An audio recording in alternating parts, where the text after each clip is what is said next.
either from Israel or from the West or the East. Within those waves and tsunamis and various events that took place in the area, the kingdom remained a calm and developing country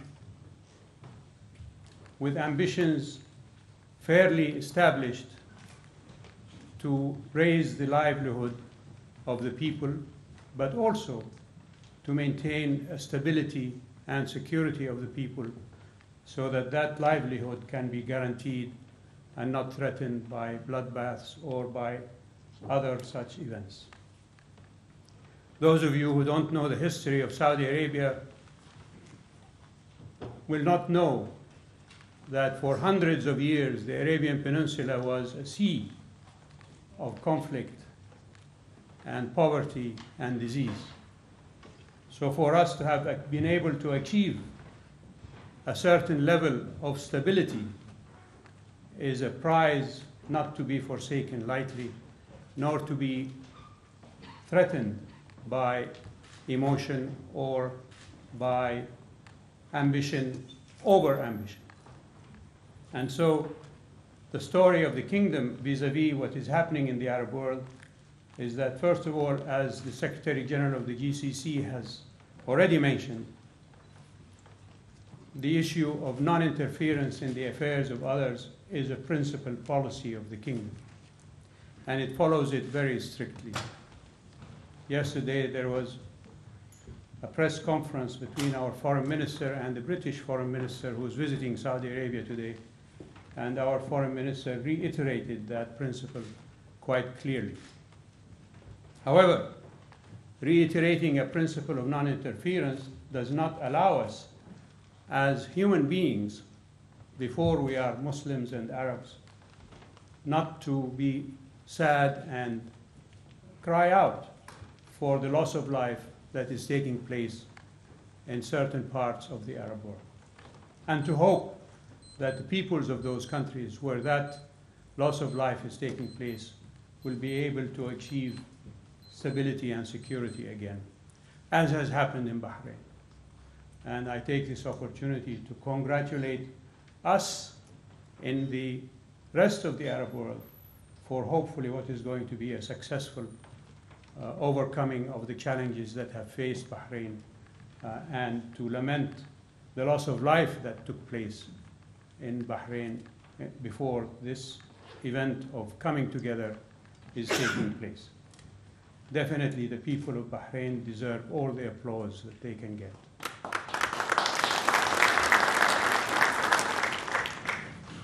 Another aspect of the so-called, and I say so-called because, as I said, I have not reached a definitive name for it, Arab Spring, is that it has shown differences in values between the kingdom and other countries, mostly in the West.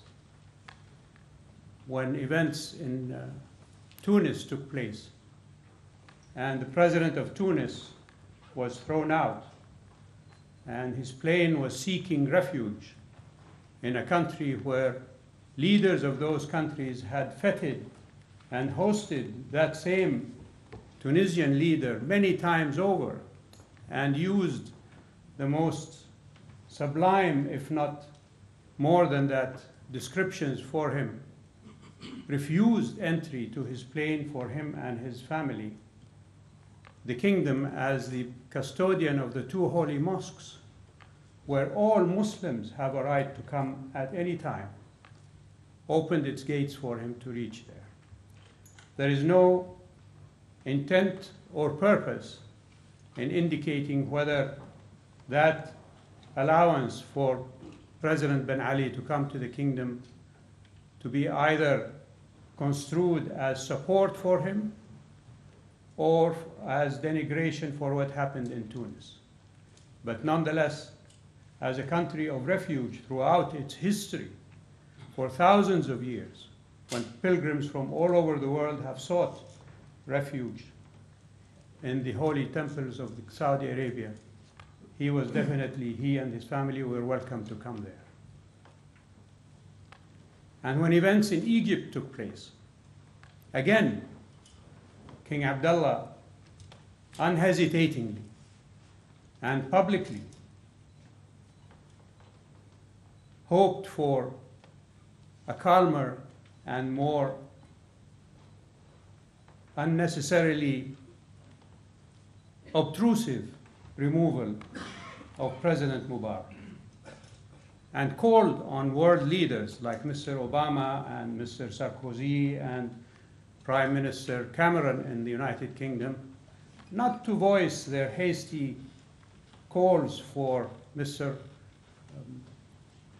Mubarak to leave his post. Not because he has any specific love for President Mubarak or that he has any specific objection to the wishes of the Egyptian people, but when people began to call for his removal from the outside, first of all, it contravened the principle of non-interference in the affairs of other states. And secondly, the people of Egypt had not yet expressed their wish. And having worked with President Mubarak for 30 years closely on the most important issues that affect the Arab and Muslim world, from Palestine to Iraq to the liberation of Kuwait to Yemen, etc., etc., it was not for King Abdullah simply to say, "Go, Mr. Mubarak." It was for the Egyptian people to do that. And when they did that, there was no hesitation for King Abdullah to offer his friendship and to extend his hand of support to the Egyptian people, and to send his foreign minister more than 3 times to Egypt to talk with the Egyptian leaders, the new ones, about how best Saudi Arabia can support Egypt. And you've seen all the reports of the economic aid package that the kingdom offered to Egypt, without any strings attached, by the way. Unlike the offer that was made by the IMF or by President Obama. You remember his conditions for giving aid to Arab countries. They have to adopt democracy, etc., etc., etc. All these reflect differences in values. Naturally, for me as a Saudi, I'm inclined to support the Saudi view of these values. I hope you don't mind my saying that. But nonetheless, I think there is room for all of us here to learn from what has happened in the Arab world. And I will close by another difference, if you like, in definitions and not necessarily in values. When Western politicians have promised their own people more money, more benefits, a better life, they call it politics. But they hardly deliver on their promises. Look at the mess that the West is in right now.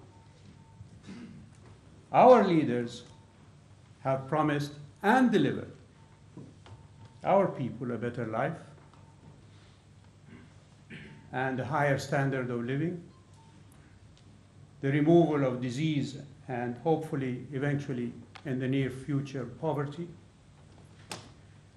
without any undue false hubris about our accomplishments. Because we know that there are still some things that we have to deliver to our people, and that we're still in the beginning of our road to that development.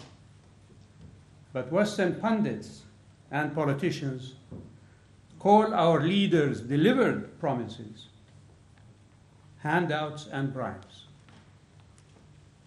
And that is a reflection of the difference between what we do and what others say that we do. Thank you very much, ladies.